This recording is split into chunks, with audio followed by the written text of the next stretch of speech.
ওই ব্যক্তি কখনো মুমিন না, আমার কথা না, আল্লাহ নবী বলেছেন ওই ব্যক্তি কখনো প্রকৃত মুমিন হতে পারবে না যে ব্যক্তি নিজে পেট পূর্ণ করে খায় আর প্রতিবেশীকে অভুক্ত রাখে বা প্রতিবেশীর কোনো খোঁজখবর রাখে না।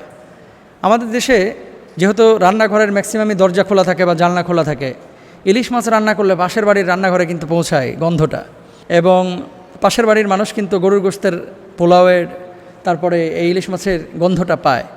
আল্লাহর হাবিবের যে আমল ছিল সাল্লাল্লাহু আলাইহি ওয়াসাল্লাম, তিনি স্ত্রীদেরকে বলতেন ঝোলটা বাড়ায় দিবা, তরকারিটা একটু বাড়ায় রান্না করবা যেদিন করবা, কেন? যাতে করে প্রতিবেশীকে একটু দেওয়া যায়। আপনি খেয়াল করে দেখেন, আমাদের ঢাকা সিটির ভিতরে অধিকাংশ বাড়িতে রাত্রিবেলায় তরকারিটা থেকে যায়। ধরেন মাছ রান্না করেছে 2 পিস থেকে গেছে, মুরগি রান্না করেছে 5 পিস থেকে গেছে, তো মাছ মুরগি থেকে গেলেই সেটা পচে যাইতো না। আপনি ফ্রিজে রেখে দেন, পরবর্তী দিন গরম করে সুন্দর করে উপস্থাপন করেন, পাশের বাড়িতে একটু দিয়ে আসেন। এটা না পচে গেলে এটা তো খাওয়া বৈধ, আপনিও তো খান পরবর্তী দিন, তো আপনি এই খাবারটা দিয়ে আসেন, অন্তত শেয়ারিং করেন, আল্লাহ খুশি হবে।